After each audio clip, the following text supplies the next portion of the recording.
Aretha Franklin and Answer My Prayer. I played that for a special friend, a pal of mine who's not awfully well, and I hope he gets well quite soon. There aren't many, to be fair, there aren't many phone-in presenters in the world. There's certainly the phone-in presenter for quite a while on a radio station not very far from here, indeed, I'll name it, BBC Radio Lancashire, is a guy called Fletcher Richardson. He now, was recently presenting their breakfast show, and he wasn't awfully well last week, and so he's off, and rather poorly. So I, for one, Fletcher, if you're listening, and I know you've got more sense to listen to this rubbish, but I hope somebody tells you, get well soon. When you think about cars. Yes, it's Fiesta Week on now at John Wilding's Garstang. Come along and see the finest selection of new and nearly new Fiestas in Lancashire, with prices starting from only £1,150 and low mileage bargains with just 1,000 miles on the clock. As ever, John Wilding will offer you the best part exchange price anywhere and an unbeatable deal on finance. So if you're even thinking of a Fiesta, it's well worth a trip to John Wilding's Garstang, especially during Fiesta Week. When you think about cars, it pays to think of John Wilding. How do to all the parts, lads? I don't know where they're parts of, or indeed what they're doing with their parts, although I suppose I know what they do with some of their parts, but particularly to Barry Howard, who wrote in and asked for some mugshots, which are on their way, I hope, Barry. Anyway, Barry of Keel Close, Bidston in Birkenhead, would you believe? Birkenhead. Scousers with their brains knocked out, and there are not that many in Scousers to begin with, but there you are. Wendy Poops of Pineway, thank you for your latest letter. Goes on rather. I'm not sure I'm keen on all these kiss marks on the back. I think they carry disease, you know. Anyway, you must get your sleep, dear. You can't go on in life listening to Allan Beswick, says their mum.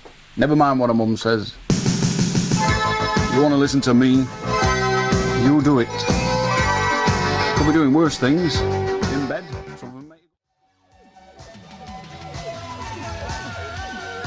Living on video. I mean, what sort of a title's that for a record? It's absolutely dross.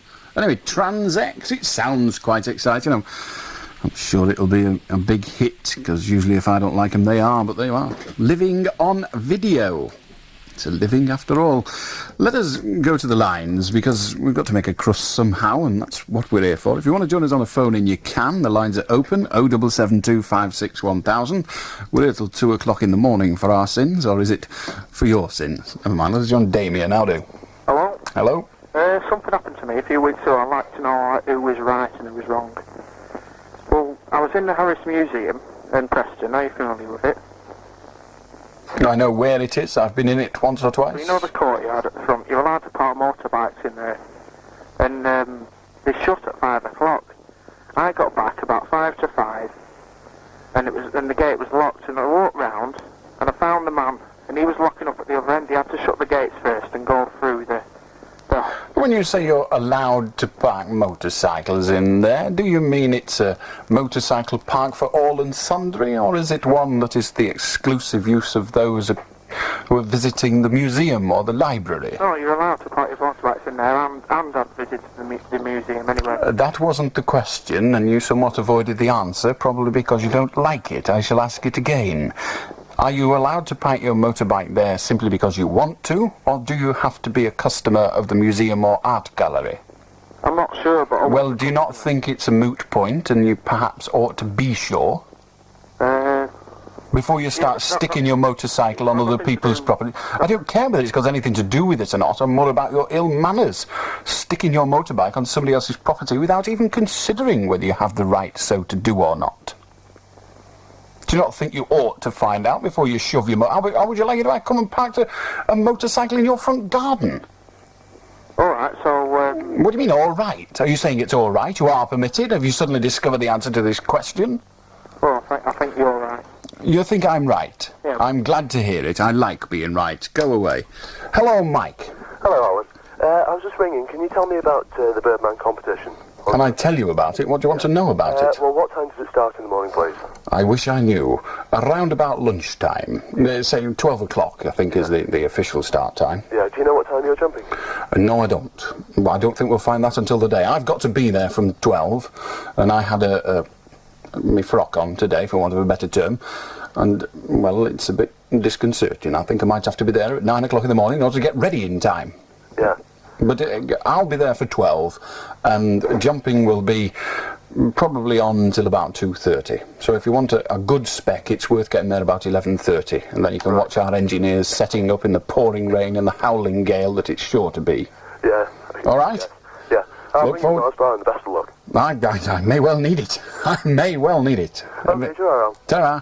So there's Michael, who I hope's going to come and see us, and I hope you're going to come and see us. It's at the North Pier in Blackpool this Sunday, the Birdman of Blackpool competition. There's about 30 of us, 30 right Burks, all having a crack at it, of which I am merely one, and we'll all be there, raising money for charity, of course, jumping into the sea.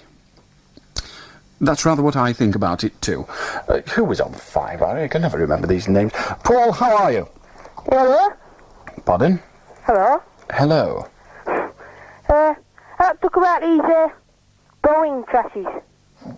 These 747s that Yeah. seem to be dropping out the sky with amazing regularity at the moment. Yes, what would you like to say about them? Yeah, I think they were bombed. You would think they were bombed? Well, there's certainly a lot of evidence explaining that perhaps the Air India Boeing 747 was bombed, but the current one that unfortunately came down today, or was it today or yesterday, but in Japan, there is strong suspicion at the moment that that was a result of pilot error. Yeah. So saying I think they were bombed is rather, well, an overstatement, wouldn't you say, at best? Yeah.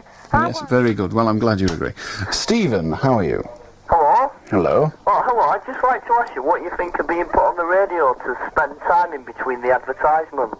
I think it's very good. The money's quite good, and the entertainment's reasonable. It fills a day. The coffee's free.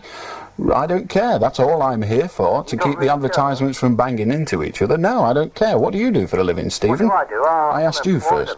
You're unemployed and you're mocking me for my job? And I'd also like What are to you, ask some kind of pillock? No, I mean, you've not got a job and you're mocking the money I earn. You're mocking me for driving about in a brand new car, and you're taking the mickey out of me? I reckon what you need, Stephen, is some kind of treatment. Yeah, and I'd also... Probably with a brick in each hand. Hello, Mike. Hello, I'd like to talk about parrots, please. About what? I'd like to talk about animals. Animals. Yeah. No, see, I've got this pet parrot. Have you ever had a parrot? I've met one or two. I've never actually had one, either in the ownership sense or the other. Yeah, well, I bet you've had a cockatoo. I have indeed had a cockatoo, and I've also had a budgie. How do Leslie? Hello. Hello? I'd like to talk to you about children. I'm having a lot of trouble at the moment. Elder children picking on me youngsters, and there's not a thing I can do about it. I've been across to the parents to complain, but they don't seem interested, and children are coming in, bruises, cuts, and I was just wondering if you could give me any advice about it. It's very difficult. People say that the worst thing you can do is start to get involved. I honestly do not know an answer. If the parents aren't interested, then the only other step you can take, if you want to go that far, is to start involving solicitors and things, and then it becomes so difficult and makes life much harder, to be honest.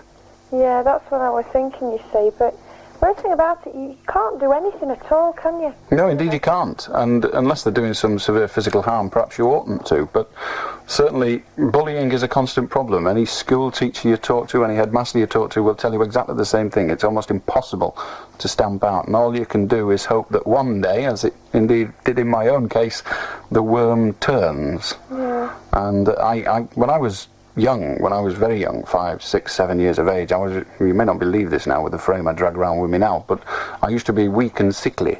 And now I'm big and horrible and sickly. But eventually I got fed up of people knocking me about, and what I found out was that I knew every trick they had. And they couldn't hurt me anymore because they'd done everything they could do. So when I actually gave them a taste of my toe cap in their groin, they sort of got disinterested in trying to work me over. Yeah. And it's the only way. I mean, it sounds silly, and I'm against all violence, but amongst kids, it's part of growing up, I'm sorry. Yeah. I think what's the worst bit about it, you see, he's slow on his speech. He started school in September, but he's a bit slow on his speech, and they take mickey out of him, it's just knocking him further and further back. I just feel like getting hold of him myself, which I know I can't, and shaking him, or clouting him, one or two. Well, both of those actions, as you say yourself, would be absolutely wrong. Leslie, unless you're prepared to take it and make it formal, your complaints, it's going to be difficult. One would hope that parents with each other's children would be reasonable, but that is not always the case. Well, I suppose it could involve police, but it's a bit drastic, as you say, where children are concerned. It's very difficult because if you do that, it does escalate. There's no way around it. It will escalate it if you do that. And who knows, maybe in time, and I'm talking about what in life is a short time, but if you get in a hiding is a long time, in time you'll find it'll disappear. Okay, then. Sorry, Leslie. Okay. Cheers. Bye-bye now. How do John? Hello, Alan. Hello. I'd like to talk about all the, the very rich people in England. Well, which ones? There are quite a lot of Like very... Paul McCartney and the Duke of what's the name? The Duke of Westminster. Yes, the very rich people, all right, yes. Well, I think they should give some of the money to all the charities and things. Well, a lot of them do. Will they? Well, the first thing is a lot of them do. Paul McCartney gives a great deal of money to charity, as indeed does the Duke of Westminster. Not really, in What do you mean, not really? Got. He earned every penny of it. The Duke of Westminster, okay, he inherited They his. never use all the money, though. It doesn't matter. It does. Does it? Yeah. Why? Right. He'll never use all that money, yeah? Indeed. So what's he going to do with it if he's never going to use it all? Well, one of the things... it'll benefit more like feeding the starving of Africa, right? It may well benefit more like feeding the starving of Africa, but surely it is an individual's right to decide what they do with their money. I suppose so, but it seems pretty pointless him having all that money. Why does it seem pointless? He'll never use it. Yes, you've already established that, but if we're going to merely cite the fact that people cannot use their money, they cannot actually spend it all, as being a reason for not having it, then they'll never get the money to not be able to spend in the first place, will they? But they have got a lot of money there, haven't they? They have got a lot of money, and they pay an awful lot, some of them at least, pay an awful lot of income tax. But when the person has made that money from nothing, started from scratch and made it from nothing, in the case of McCartney and lots of other of the pop stars, surely they, above all rich people, have the right to say what they're going to do with it. Yeah, you're fat. I know I'm fat. Does this make any difference to you? Yeah, well, Marillion is nice. Marillion may well be, but given a choice between Marillion and talking to you, even I would be prepared to talk to Marillion. Stuart, what do you want? Do you know yesterday on It's Your Turn, Alan? Do I know yesterday on It's Your Turn? That record by the Cars Drive. Yes. You said that the record company was greedy. Well, they're donating the profits from it to Live Aid as from now. As from now, yes. Eat humble pie, Alan. I've never had humble pie in my life, and I'm not going to start now. All right, good night. I don't trust record companies, nor do I believe half of what record companies say. This commercial features a man who speaks and a dog who says half. Sit. Don't do that. Right then, I would now like to explain to you the advantages of a young person's rail card. If you're between 16 and 23 years old, travelling by train... 0772 56 1000 if you want to join us on the phone in. You require to have not done so before. In other words, new callers only tonight, for the time being at least. 0772 56 1000. How do Colin? Hello. Hello? I'd like to make a complaint about TV licences. I'd just like to say that for the last fortnight on the TV, it's been black and white and repeats all the time. Nothing else. And I think the price of TV licences is quite ridiculous. Colin, what do you get for your television licence, do you know? Well, I know you get on 24-hour, sort of... Tell me what you get. Don't say I know what you get on 24-hour, Tell me what you get for your television licence. What does it pay for? I'm not exactly sure. Well, do you not think you ought to find out before you start saying it costs too much? Oh, yeah, but it is... What do you mean, oh, yes, but let us establish, first of all, that you do not know what you're paying for when you purchase a television licence. And given that you do not know the product, it's a little... at worst, at very best, it's wrong, immoral, to criticise a product when you don't even know what it is. So would you like to go away, find out what services you get for your television licence, and then come back and tell me whether those services are sufficient for the price paid? All right? Okay. Go away then and find out. Mark will be with you, but it'll be after the 11 o'clock news, 'cause we want to know what's happening in the world, don't we? Well, I do. You please yourself. And also, I've got to go for the leak. So, another 6 seconds and it's news time. If you want to drop us a line, you can. It's Allan Beswick, Red Rose Radio, PO Box 301, Preston, PR1 1YE.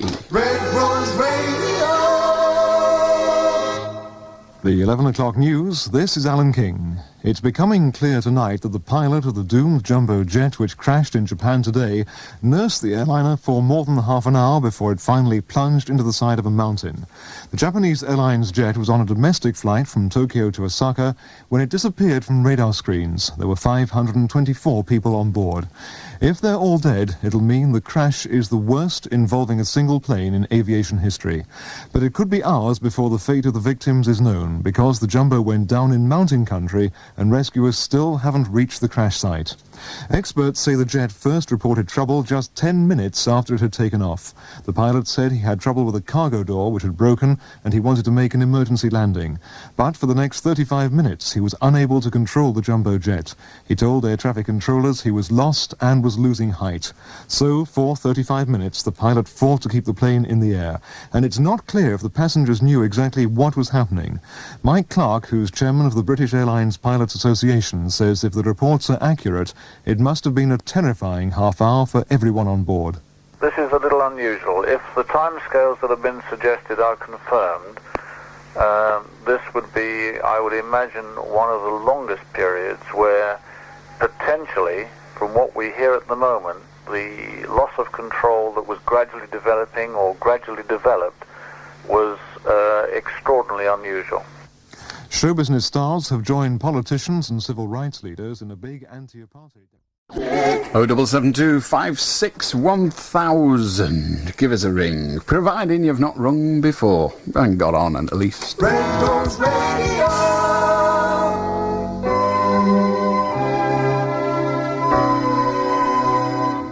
How do, Mark? How do?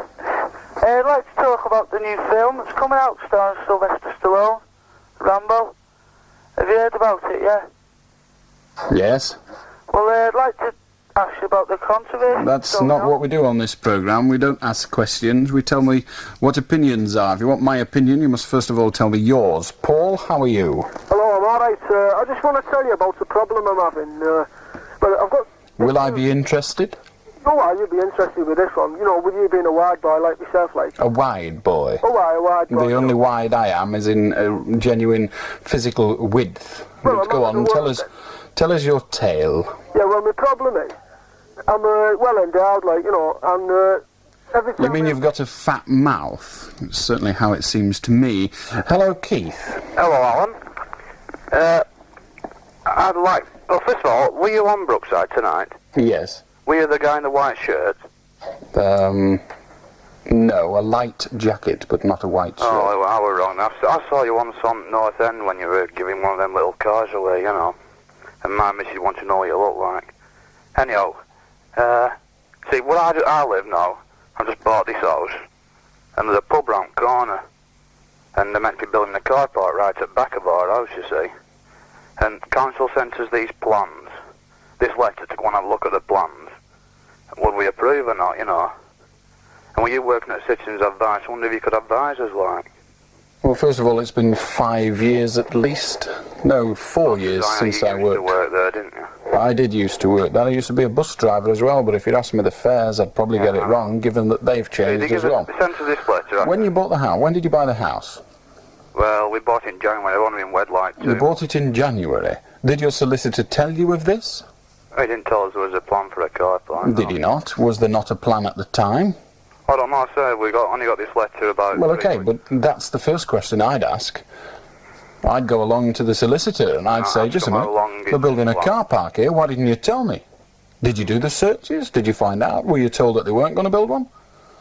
Start from the root. Well, we went down to the Civic Centre in Leyland and looked at the plans. And like, there's 8 houses in our row that's backing onto this here car park. And like, the guy next door did a bit of a petition and we all wrote letters to the planning committee. Then we got another letter back saying like they're moving it so many metres away from the back gates now. Yes.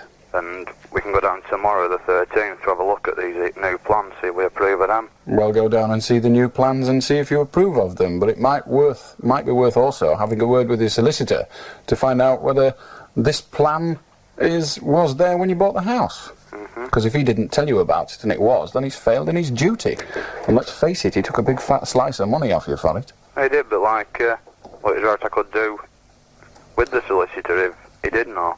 Well, perhaps if he did know and failed to tell you, you can sue him for negligence. That's a big court case and what have you. Yes, but it's an awful lot of money if you win. All right? Okay. Okay, Tara, Kevin, how do? How do? I'd like to clarify something first. You said the dropping of the bomb on Hiroshima... Clarify it? You can't even say it, for God's sake. Sorry, I'm nervous. Don't be nervous, be sensible. What do you want? You said it was military right to do. Yes. Well, I'd like to defend the Israelis on taking 700 prisoners. Just a moment. The Israelis weren't in Hiroshima. No. Well, what are you clarifying? Lebanon. What are you clarifying? I just wanted to clarify that point. You said it was... I see. It was militarily correct. They were at war with Japan. They were involved with a situation in Japan and elsewhere at the time where civilians were being used as victims. In other words, all nations at that time were dropping bombs on each other's cities, and they decided that it would be more expedient in terms of lives to kill however many thousand, I think it was 200,000 people in Nagasaki and a similar amount in Hiroshima. Those statistics may well be wrong because they're off the top of my head, but they decided it was better to do that than the millions of lives that would be lost in bringing about the Japanese surrender. That is the argument. There is a story going around that the Japanese were about to surrender, but we shall have to wait and see how much evidence is thrown up about that. But nonetheless, it was the correct military decision. I do not see the parallel that you're about to draw, but go on and try. Well, the Israelis invaded that country, and that was wrong in the first place. Right, so we've established that they were an invading country and had no right to be there. They were the aggressor. Yes, but... So you accept that? You accept that, do you? You were on about clarification before. We'll need to establish what you're talking about also, won't we? Yes. So do you accept that the Israelis, in the situation of, suddenly in the Lebanon, were an aggressor? Yes. Fine. Definitely. Fine. But when they were withdrawing, their troops came under attack from terrorists, and you can't really catch the terrorists because they merge in with the normal population. Yes. So you've got two things you can do. Retaliation by blowing up villages like they did, or taking hostages. Now, which one are you approving, or is it both? I don't approve either of them, but that was the military thoroughly the right thing to do at the time. Do you really think that? Yes. You do? So why are you not defending it? Well, I am defending it. It's very difficult to have a conversation with someone who hasn't got the guts to say what he believes. So you are now saying that it was correct, militarily, for the Israelis to arrest 700 people without one iota of evidence other than the fact that they happened to be there and were Arab? Yes. And this was in a situation where they were not actually at war? Well, you might put it that way, but... I'm rather more concerned with which way you put it. Are you saying Israel has declared war on the Lebanon at some stage? Yes. It has. As soon as they invaded, they declared war. Yes, they invaded, and you say that they invaded as an aggressor, that they were not right to do so, but having done so, they then have the right to basically overstep even a military argument. Because how can you say that those 700 people were a threat? Well, they weren't, but once you... okay. Let me put to you a better parallel than Hiroshima or Nagasaki. Do you think it would be the correct decision for the police to arrest 700 Irish people in London? No. Why not? Because we're not at war with Ireland. We were not at war with Lebanon, officially. Officially, but... Well, okay, let us say, do you think it would be right for them to arrest the whole population of Northern Ireland? Because there is obviously some kind of warfare situation there, even if it is only guerrilla war. But that is what's going on in Northern Ireland. People are dying as a result of bullets. I don't know what better definition you want of war. So is it right for the police over there to arrest the whole population of Northern Ireland? No. Why not? We play fair. Pardon? We play fair. I'm asking you whether it's right. Now, if you're saying it's not right because we play fair, the implication of that statement is that it was right for the Israelis because they do not play fair. Is that the implication you wish to make? Yes. So you are saying, providing you are not a fair government, you're entitled to behave unfairly? Yes. And that's acceptable? Yeah. So Hitler, who patently was not a fair government, is perfectly justified in gassing Jews, even though it is totally unfair? Not to Why not? Well, no, I'm sorry, just a moment. You've already accepted that if you are unfair, it is acceptable to behave unfairly. The responsibility of behaving fairly lies only with those that are fair. Surely, just a moment, Kevin, surely, it doesn't work like that. We decide whether a person or a government is fair or not on the basis of their behaviour. Now, the basis of the behaviour of Britain in Northern Ireland, in my view, is many ways appalling, but the basis that they have not chosen to arrest the population of Northern Ireland merely because they are the population of Northern Ireland, and therefore some of them are harbouring terrorists and others, a lesser majority, are terrorists, that is a fair act in your view, therefore we're a fair government. The act of arresting those 700 people, you say, is only acceptable because the Israeli government is an unfair one. The implication of that is that the act itself is an unfair act. Correct? Correct. So you're defending what you know to be an unfair act. But it was... Are you an idiot? Do you always defend things you do not actually agree with? Or is it simply that when you came on, you said it was wrong for them to do so? Remember when I asked you, are you going to defend it? You said no. And then you said yes. Perhaps you should have stuck with no, because no hangs on your words better. Yes. I'm glad you agree, Kevin. You wasted your money ringing me. You'll have to be cleverer than that, but it may be difficult for you. We simply don't have time to do all the shopping today. Of course we do. Look, we only need a couple of birthday cards and a box of chocks for Auntie Sarah. I wanted some stationery. And I promised Tony I'd buy him one of those new board games. I could do with a new computer program and a couple of books and newspapers. What about... Rose Radio.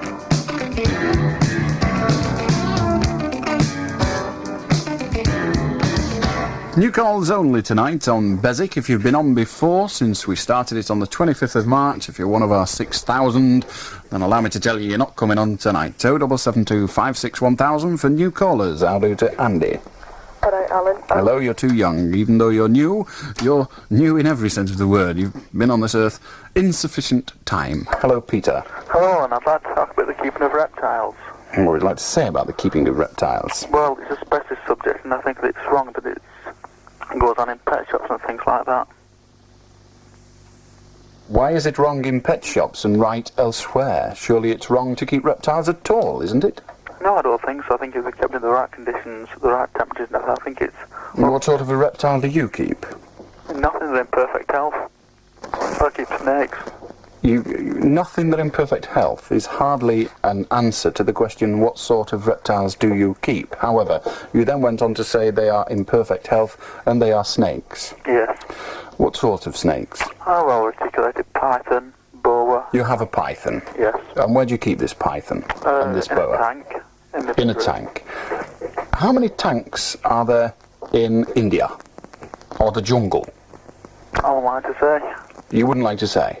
I would suggest that there aren't any. I would suggest that the pythons and the boa constrictors that live in the jungle don't actually live in tanks. I think they live in trees. Now, I could be wrong, but I think they live in trees. Well, they do live in the wild, though, but... Right, so what you're saying is that you offer, instead of the whole of the continent of India, you offer to it a tank. No, I don't think they should bring them out of the wild. You don't think they should bring them out of the wild? Well, how the hell did you get yours? Do you think it surrendered? No, it was bred in captivity. It was bred in captivity... Captivity from what? From parents. Indeed, yes. Rather more specific than that, where did those parents come from? The jungle. The jungle. Yes. So you approve of animals being taken from the jungle so that they can breed in captivity to provide you? Back in the jungle. Pardon? Then put back into the jungle. And then put back? Yes. So you interfere with their life in that way and you think it's okay? Yes. And then you're a reptile yourself. Goodbye. Hello, Catherine. Hello, I'd like to... You're too young, far too young. Chorley Ford are selling new and used cars at the craziest deals you've ever laid your eyes on. Choose Chorley Ford. Hello? I'd like to talk about the programme about Northern Ireland that the BBC didn't screen. How are you going to talk about it if you didn't... I can't understand why they went from the pressure from the government and didn't screen a programme. Because I think people who are watching it should be able to decide whether they want to watch it themselves. Therefore, they can turn it off if they don't like. I don't think the government has the right to say that the BBC shouldn't show such a programme. Well, the government didn't. They merely, all that happened was the Prime Minister said in an interview that she thinks it's wrong for them to show it, and the Home Secretary, as is his lapdog way, wrote and said, as far as I'm concerned, it would be wrong for you to show it. Yeah, I know, but the BBC... And have the government, or the ministers of the government, not got the right to express their opinion? They've got the right to express their opinion, yeah. And that's what they did, yeah. So what's wrong with that? But the BBC bowed to what they said straight away without... Well, they did have a meeting, let's be fair. The governors had a meeting and then saw the film and said, yes, we agree, it should not be shown. But can the people not agree whether they want to watch it or not? Yes, they could agree, but they would have to see it first. And then, of course, we have the situation where we have in this country censors of various sorts, and one of the censors is the BBC itself. It decides whether to show things. And the BBC governors, the governing body thereof, decided it should not. What's wrong with that? No, I was just thinking that the people, if they wanted to watch it, they should be entitled to watch it instead of having to... So you disapprove of all forms of censorship? I don't approve of all forms of censorship, no. Well, which ones do you approve of? I approve, well, it's fact, there's nothing we can do about it, it's just... I didn't ask you whether it was factual, I asked you for your approval or otherwise. You said you do not approve of, or disapprove of all forms of censorship, so I'm trying to find out which ones you do approve of. It's a simple enough question, even for an idiot. Censorship that could be harmful, but... But this could have been harmful. Yeah, but this could have eulogised terrorists and therefore made their lot in the community somewhat easier, and the proper community, the law enforcement officers of the community's job, considerably harder. Yes, I know, but... So it could have been harmful. And you agree with harmful censorship, therefore I believe you're contradicting yourself. No, but I was thinking along the lines that it was actual fact that's happening, so it's not something that's been... Can fact not be harmful? It can be harmful, but it's... So you agree that fact can be harmful?